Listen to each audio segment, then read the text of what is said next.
Gubitaanka meydadka ee dalka India waa dhaqan qadiimi ah oo ku salaysan madxafka ay rumaysan yihiin. Sababta ugu weyn ee loo gubo meydadku waa in la raaco awaamirta diinta Hinduuga oo aaminsan in gubitaanka meydku ay tahay habka ugu wanaagsan ee lagu sii dayn karo nafta, ayaga oo aaminsan in naftu marka ay qofku ka baxdo in ay gasho qof kale, nolol cusubna ay halkaa ka bilowdo. Dhaqankan wuxuu ku salaysan yahay aragtida ah in jirku yahay kaliya hoyga ay naftu ku jirto qofka inta uu dunida joogo ama uu nool yahay. Kadib marka ay qofku nafta ka baxdana si ay u hesho nolol cusub oo kale. Dhaqanka gubitaanka meydadka ee India wuxuu leeyahay taariikh dheer oo dib u raacayso kumanaan sano ka hor. Xogaha ugu horeeya ee laga helay dhaqankan waxaa lagu xusay Vedas-ka oo ah qoraallada qadiimiga ah ee diinta Hinduuga. Dareenka ugu weyn ee gubitaanka meydadka ee India waxaa ku jira caqiidada Hinduuga ee ah in naftu aysan dhiman balse ay u gudubto qof kale, halkaasna ay ka bilowdo nolol kale oo cusub. Gubitaanka meydadku waxaa loo arkaa habka ugu wanaagsan oo ay naftu ku hesho jir cusub iyo duni cusub ee qof kale kula noolaato.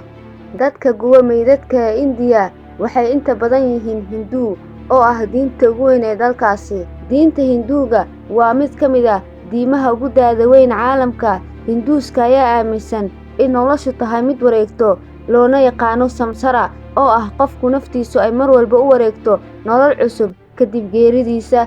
Aaminsanaantan ayaa ah sababta ugu weyn ee ay ugu doorteen gubitaanka meydka. Gubitaanka meydka waxaa loo arkaa in ay tahay habka ugu wanaagsan ee lagu gaari karo nadiifinta iyo sii daynta nafta, taasoo u suurtagelinaysa inay si nabad ah ugu gudubto nolol cusub. Qoraallada Vedas-ka ayaa tilmaamaya in gubitaanku ay tahay habka ugu wanaagsan. Waxa kale oo jira sheekooyin badan oo ku saabsan dadkii hore ee caanka ahaa ee Hinduuga, kuwaasoo dhammaantood meydkooda la gubay. Dhanka kale, dhaqankan wuxuu kaloo leeyahay xiriir qoto dheer oo leh caqiidada iyo falsafada Hinduuga, taasoo aaminsan in naftu ay tahay mid aan dhiman balse ay ku wareegto nolol cusub mar walba. Hinduuga waxaa ku jira sheekooyin badan oo ku saabsan gubitaanka meydka iyo muhiimadda ay u leedahay. Mid ka mid ah sheekooyinkaas ayaa ah sheekada Sati, taasoo ku saabsan haweeney daacad ah oo la yiraahdo Sati oo nafteedu gubtay kadib geeridii ninkeeda si ay ula midowdo ninkeeda ee nolosha dambe. Sheekadan waxay astaan u tahay muhiimadda daacadnimada iyo xushmadda ee ku saabsan gubitaanka. Inkasta oo gubitaanka meydku uu yahay dhaqanka ugu badan ee madxafka Hinduuga ay aaminsan yihiin, haddana waxaa jira dad Hindu ah oo doorbida in meydkooda la aaso halkii laga gubi lahaa. Dadkan waxay aaminsan yihiin in aasku uu sidoo kale yahay hab xushmad leh oo lagu sii daayo. Si kastaba ha ahaatee, gubitaanka meydka ayaa ah habka ugu badan ay raacaan Hinduuga maadaama ay tahay caqiidadooda. Sidoo kale, aasku waxaa loo arkaa inuu leeyahay faa'iidooyin gaar ah, sida in meydka la siiyo meel gaar ah oo lagu xusuusto, iyadoo qoyska iyo asxaabtu ay booqan karaan qabriga mar walba.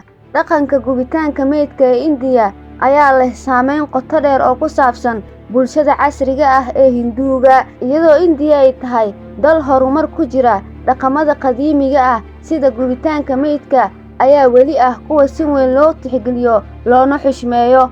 Bulshada casriga ah ee Hinduuga ayaa isku dayaya inay isku waafajiyaan dhaqamada qadiimiga ah iyo nolosha casriga ah, iyadoo si taxaddar leh loo ilaalinayo dhaqamada iyo caqiidooyinka madxafku ay aaminsan yihiin.